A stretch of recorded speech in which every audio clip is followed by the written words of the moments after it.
नमस्कार। एक छोटी सी वीडियो और लेकर आपके सामने आया हूँ। आज हम बात कर रहे हैं कि रुद्राक्ष कौन से पहनना चाहिए, रुद्राक्ष के वर्णन क्या है। रुद्राक्ष के बारे में तो वैसे बहुत कुछ दिया है शिव पुराण में। शिव पुराण के बारे में 16 मुखी रुद्राक्ष तक के बारे में बताया गया है, लेकिन ये रुद्राक्ष जो है वो बहुत दुर्लभ होते हैं।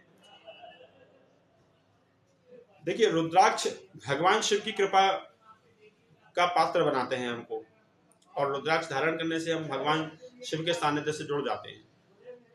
लेकिन आज के समय में असली रुद्राक्ष मिलना बड़ा कठिन है, क्योंकि मार्केट में इस कदर लोग डुप्लीकेट बनाकर हर चीज बेच रहे हैं कि आपकी भावनाओं के साथ साथ, विश्वास के साथ साथ पैसे से, सब चीज से खिलवाड़ होता है।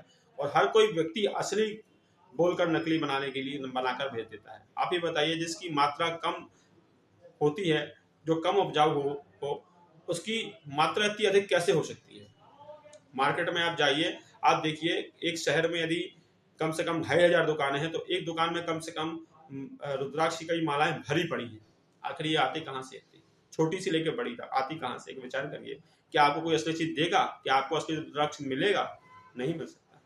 और जिसमें सबसे ज्यादा भ्रमित तो लोग तब पकड़े जाते हैं जब एक मुखी के चक्कर में लोग पागल हो जाते हैं। एक मुखी, 16 मुखी, 14 मुखी। आजकल तो फर्जी लैब टेस्टेड भी होने लगे हैं। फर्जी लैब टेस्टेड बना के अपने ही उसमें बना करके उसको बेच देते हैं, और महंगे महंगे बेचते हैं। ऐसे भी नहीं कि आप सस्ते हो, महंगे महंगे 16,000, 18,000, 22,000, 25,000, 10,000, 11,000 ऐसे रुद्राक्ष आपको देते हैं। अरे भाई, भगवान शिव ने इस रुद्राक्ष के बारे में वर्णन बताया है और महिमा बताई है।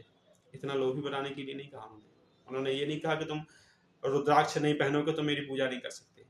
भगवान तो कितने विनम्र हैं भगवान शिव, कि वो तो कह रहे हैं तुम कुछ पहनो ही नहीं, जरूरत ही नहीं तुम्हें कुछ पहनने की, केवल मेरी आराधना करो, मेरे सानिध्य में आओ, मुझसे जुड़ो के मुझसे प्रेम करो, आराधना करो, मेरे मंत्रों का जाप करो, किसी को सताओ नहीं, किसी को कष्ट मत दो, अभिषेक करो। ये छोटी सी उपासना उन्होंने दी है। लेकिन रुद्राक्ष आज के समय में लोग तो कुल मिला के पूरा व्यापार करने के लिए बाजार में लोग तैयार हैं, लूटने को भी तैयार हैं लोग। आप जितना लूटना चाहें उतना लूटने के लिए तैयार हैं, आस्था के नाम पर, भक्ति के नाम पर और प्रेम के नाम पर। ऐसे ही चीज में लोग लूट रहे हैं रुद्राक्ष में।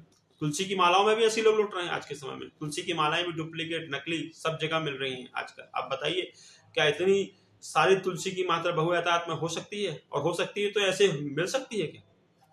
उसके काटने छांटने में भी समय लगता है, कटिंग करने में भी समय लगता है। लेकिन एक गोदाम में आप जाएंगे तो पन्नियों से, बिंडलों से, बोरों से मालाएं भरी पड़ी हैं। भाई क्या कहें अब इस चीज के बारे में? तो आस्था का विषय है। मन को विश्वास मानकर लकड़ी को भी तुलसी बनाकर आप पहन लो। तो ऐसे ही स्थिति रुद्राक्ष में भी है। रुद्राक्ष जैसा एक भद्राक्ष फल होता है, जो उत्तराखंड के कहीं किसी बिहार में कहीं पाया जाता है, शायद वो पहाड़ों में कहीं, उसको रुद्राक्ष की तरह बनाकर भेजते हैं डुप्लीकेट। यही कंडीशन होती है। तो खैर छोड़िए, बाजार डुप्लीकेट बहुत है, सब अपनी अपनी जगह है। आप लेकिन अपनी आस्था को चोट मत दीजिए। यदि आपको असली रुद्राक्ष नहीं मिलता है तो कृपया करके ना पहनिए, उसकी कोई दिक्कत नहीं, लेकिन नकली डुप्लीकेट नहीं पहनिएगा बस। नहीं मिलता है कोई बात नहीं, आपके भगवान शिव कहीं से दूर नहीं गए हैं। आप भगवान शिव की आराधना करिए, भगवान के मंत्रों का जाप करिए, यही आपको सर्वोत्तम फल दे देगा। लेकिन फिर भी कुछ चीजें, बात जो पुराण में लिखी है वो मेरा बताना फर्ज है आपको। इसके पुराण के पेज नंबर 27 में इसका वर्णन है। भगवान शिव कहते हैं कि भगवान शिव ने जिन रुद्राक्षों का वर्णन किया उसमें से केवल एक मुखी रुद्राक्ष और एक मुखी रुद्राक्ष से 16 मुखी रुद्राक्ष तक वर्णन है। इसके अंदर पुराण में भी वर्णन है और शिव पुराण में भी वर्णन है इसका, और लिंग पुराण के अंतर्गत भी कुछ वर्णन आते हैं। उसमें उन्होंने केवल और केवल पंचमुखी रुद्राक्ष को सर्वश्रेष्ठ और धारण करने की चीजें जो बताई गई है, केवल पंचमुखी, केवल पंचमुखी तथा एक मुख, ये दो प्रकार के रुद्राक्ष मनुष्यों द्वारा धारण करने योग्य एवं सबसे श्रेष्ठ है। इसके अलावा अन्य कोई नहीं। बाकी है रुद्राक्ष, ऐसा नहीं, रुद्राक्ष की महत्वता है सबकी, सब पहनते भी मिलते तो पहने, कोई दिक्कत है। लेकिन हम बात उसी को मानेंगे जो हमारा पुराण कहेगा। और पुराण के अंतर्गत स्कंद पुराण के पेज नंबर 27 में आप पढ़ लीजिएगा खोल के, उसमें ये लिखा है कि केवल दो प्रकार के रुद्राक्ष सबसे श्रेष्ठ पहनने योग्य हैं, वो है केवल एक मुखी और पंचमुखी। आपको पता है एक मुखी रुद्राक्ष तो कभी मिलना असंभव है, मिलेगा भी नहीं, मिलेगा तो लाखों रुपए से ऊपर जाएगा। लेकिन पंचमुखी रुद्राक्ष सबसे सहज, सस्ता और हर जगह अवेलेबल है, जिसकी डुप्लीकेट की होने की संभावना केवल 10% रह जाती है। क्योंकि पेड़ों पर रुद्राक्ष पे जो सबसे ज्यादा रुद्राक्ष पाए जाते हैं वो ज्यादातर पंचमुखी ही निकलते हैं। एक मुखी, दो मुखी, 16 मुखी बहुत कम निकलते ही नहीं है कभी कभी। तो पंचमुखों की बहुतायत खपत ज्यादा होती है, इसलिए पंचमुखी मिल जाते हैं। और पंचमुखी का सबसे ज्यादा वर्णन भी है, यही पुराण में अंतर्गत वर्णन है। कहा गया है कि जो प्रतिदिन एक मुखी रुद्राक्ष को धारण करते हैं उन मनुष्यों को जीवन मुक्त समझना चाहिए, और जो प्रतिदिन पंचमुखी रुद्राक्ष अपने गले में धारण करके रखते हैं वह रुद्र लोक को जाता है। देखिए कितनी अच्छी बात पुराणों में बताई गई है। और हम पुराण पढ़ते ही नहीं है, हम जमाने की लेक्चर की पुस्तकें पढ़ते हैं, जमाने के राइटर की पुस्तक पढ़ते हैं, जमाने के स्टंट पढ़ते हैं, जमाने की वीडियो देखते हैं, लेकिन सनातन धर्म के जो ग्रंथ हैं, सनातन धर्म के जो पुराण हैं, इसे कोई हिंदू नहीं पढ़ते। गिने चुने लोग केवल पढ़ते हैं बस। अरे भाई, शास्त्र और पुराण आपकी जिज्ञासा, आपके ज्ञान को बढ़ाने के लिए है। आप इनको पढ़िए ना। ऋषियों महर्षियों ने क्यों दिया? इसलिए दिया। वेदों का अध्ययन, शास्त्रों का अध्ययन करने से ज्ञान की वृद्धि होती है, कुशाग्रता दूर होती है, धैर्य मन में आता है, अच्छे बुरे की समझ मिलती है, अच्छे रास्ते करने की समझ मिलती है, बुरे कर्म से हम बचते हैं। इसलिए इनका अध्ययन किया जाता था। पहले के समय में लोग इनके ज्ञान को प्राप्त करने के लिए ऋषियों के आश्रम, गुरुकुल वगैरह में जाया करते थे शिक्षा लेने। लेकिन अब आज के कलयुग में ये सब चीजें मिलना संभव नहीं है, क्योंकि पाश्चात्य संस्कृति ने इस कदर इस पे हावी हुई है कि लोग ये सब चीजें भूलते जा रहे हैं। घर में एक 40 ढंग से तो लोग पढ़ नहीं पा रहे हैं, तो इनको कैसे पढ़ेंगे? तो इसलिए समय निकालकर इनका अध्ययन जरूर करिए। इससे आपकी बौद्धिकता का स्तर बढ़ेगा, आपकी सोच समझ निर्णय लेने की क्षमता बढ़ेगी, धर्म के प्रति आप जुड़ेंगे, ज्ञान के प्रति आप बढ़ेंगे, आस्था बढ़ेगी आपकी, और सही गलत का आप फैसला कर सकेंगे। इसलिए इन शास्त्रों का अध्ययन करना ऋषियों ने कंपलसरी माना है। इसके पहले जो मैंने वीडियो डाली थी ना कि देवऋण, पितृण और ऋषि ऋण क्यों होते हैं, उसमें ये इन्हीं का ही वर्णन है। देखिएगा पिछली वीडियो में जाकर। तो रुद्र लोक में जाता है, आनंद भोगता है, और रुद्राक्ष धारण करके जो व्यक्ति पूजा पाठ करता है, तप करता है, भजन करता है, उसका अनंत फल देने वाला होता है। मतलब यदि गले में आपके एक पंचमुखी रुद्राक्ष केला भी है तो आप जो भी पूजा पाठ करेंगे उसका आपको अनंत गुना फल मिलेगा। ये रुद्राक्ष की महानता है।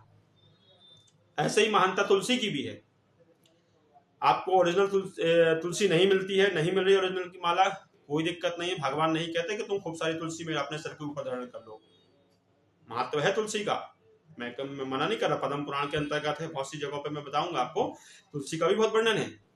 अरे भागवत गीता के महात्म्य में तो ये तक आ गया है कि जिनको मुक्ति मिली है वो खोपड़ी, मरने वालों की खोपड़ी में जल पड़ा रहता है, और एक तुलसी का पत्ता डलाता है और पंछी आगे पी जाता है, उससे भी उनको मुक्ति मिली है, एक पत्ते से।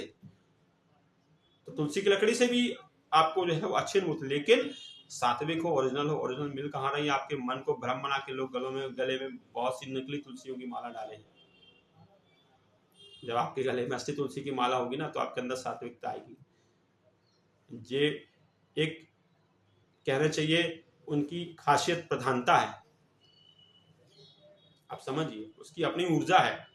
लेकिन जो नकली है, जो डुप्लीकेट होगी, आपके अंदर कोई भी सात्विकता नहीं आएगी। उसको आप धारण करके रखिए। आप मांस मदिरा का सेवन करते रहेंगे, गुटखा पान तंबाकू खाते रहेंगे, लेकिन आपके अंदर कोई भी चीज परिवर्तन नहीं आएगा। लेकिन जो ओरिजिनल तुलसी होगी, जो धारण करेंगे, उसकी सात्विकता आपको 21वें दिन से दिखनी चालू हो जाएगी। ना मिले तो क्या करो? आपके घर में तुलसी का पेड़ है, आप निरंतर पूजा पाठ करते हो, दीपक लगाते हो, सब कुछ करते हो ना। थोड़ी सी लकड़ी जब आप सूख जाए, उसको अच्छी तरीके से जब वो हो जाए, तो उसे साफ कर कर, प्रणाम कर कर, माता से प्रार्थना कर कर, गुरुवार के दिन उसको ले लीजिए, पूजा पाठ कर कर, उसमें हल्दी लगाकर, एक कलावा बांधकर गले में, इतनी सी 1 इंच की जो है वो लकड़ी तुलसी की आप धारण कर लीजिए। उतनी सी तो बहुत है भाई मेरे, उतनी सी तो आपकी जिंदगी का कल्याण कर देगी। जरूर नहीं कि आप बहुत सारी ही पहन लो, तो उतनी सी तुलसी भी आपके जीवन में जो है वो महानता ला देगी। यदि ओरिजिनल नहीं है और नहीं पहन पा रहा, आपको पहनना ही है और ईश्वर के सानिध्य में ही रहना है, तो आप इतनी सी 1 इंच की तुलसी की लकड़ी भी आपके घर में, जो इसको सहजता, जिसको आप देख रहे हैं, समक्ष देख रहे हैं, जिनकी पूजा पाठ आप करते हैं, उसमें से ले लीजिए ना भैया। आपकी वो तुलसी देखना आपके सकारात्मकता चीजों को बढ़ाएगी और नकारात्मक चीजों को दूर कर देगी। ये तुलसी की लकड़ी का प्रभाव है। इतना वर्णन बताया गया तुलसी की लकड़ी में, लेकिन आजकल तो डुप्लीकेट मार्केट में बहुत है, तो बहुत से लोग पहने रहते हैं। गुटखा खा रहे हैं तुलसी पहने हैं, मदिरा का सेवन कर रहे हैं तुलसी पहने हैं, मांस मटन खा रहे हैं तुलसी पहने हैं, झूठ बोल रहे हैं तुलसी कर रहे हैं तुलसी पहने हैं, अशुद्ध अवस्था में तुलसी पहने हैं। भैया सब चीज के नियम होते हैं। जो बड़े संत महंत लोग यदि पहनते हैं तो वो सबके नियम धारण कर रखते हैं, आप और हम नियम धारण करके नहीं रखते। तो इसलिए हमें बहुत सी चीजों से बचना भी चाहिए और सहेज कर रखना भी चाहिए। और थोड़ी सी तुलसी की लकड़ी जब आप पहनेंगे तो वो आपकी हृदय में टच भी करेगी, आपकी हृदय से संपर्क भी बनाएगी, और उसका ज्यादा विशेष जो है आपको नुकसान भी नहीं होगा और प्रभाव भी अच्छा मिलेगा। और पूजा पाठ करके पहनेंगे तो आपके मन में शुद्धि रहेगी आप, और आपके समक्ष की तुलसी, आपके पेड़ की तुलसी जिसको आपने पूजा पाठ किया है, तो आपके मन की सात्विकता हमेशा बनी रहेगी। कोई कभी आपको ये नहीं कहेगा कि ये नकली है। तो इस तरीके से आप जो है वो इसको धारण कर सकते हैं। बात करते हैं विभूति। विभूति कैसे बनाते हैं? विभूति जो मस्तिष्क पे लगाते हैं वो विभूति कैसे बनाते हैं? विभूति किसको कहते हैं? कैसी विभूति होती है? जो त्रिपुंड बनाते हैं, जो भगवान शंकर को विभूति चढ़ाई जाती है, वो विभूति है क्या? मार्केट में तो बहुत सी लोग पाउडर की, चंदन की, जमाने भर की विभूति कहते हैं, वास्तव में वो विभूति नहीं है।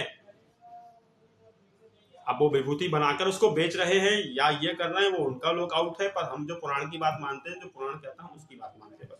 तो वही इसी संबंध में स्कंद पुराण में भी लिखा हुआ है कि कपिला गाय, जो कपिल गाय होती है, आज के समय में कपिला गाय तो खैर मुश्किल से मिलेगी आपको देखने में, लेकिन फिर भी कोई भी गाय आपके समक्ष हो यदि, तो गाय का जब भी गोबर हो, वो गाय का गोबर आपको भूमि पर गिरने से पहले, जब भी गाय गोबर करे तो आपको गोबर को गिरने से पहले अपने हाथों में उसको ले लेना है, मतलब जमीन से स्पर्श ना हो, बस हाथ में लेने के बाद उसको सुखाकर अच्छे से और उसको जलाकर उसकी जो राख तैयार होती है उसको विभूति कहते हैं, जो स्कंद पुराण कहती है। और उस विभूति को मंत्रोच्चार के साथ लगाने से सभी पापों का नाश होता है, ये स्कंद पुराण कहती है।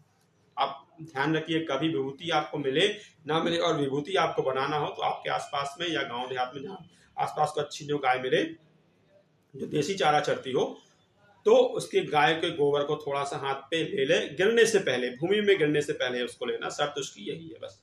गिरने से पहले उसको सुखा लें, लेकर उसके बाद उसको जलाकर उसकी जो राख तैयार हो वह विभूति होती है, उसमें मंत्रोच्चारण करके साथ उसके मस्तक को धारण करने से सभी पापों का नाश होता है। ये स्कंद पुराण के अंतर्गत आता है।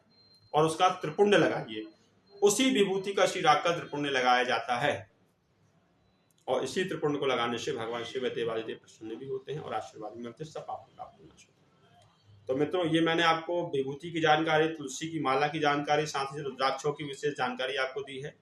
आपको बता दिया कि आप किसी भी रुद्राक्ष के भ्रम में ना पड़े कि ये पहनना है वो पहनना है। केवल पंचमुखी रुद्राक्ष अपने आप में श्रेष्ठ, अपने आप में पर्याप्त है।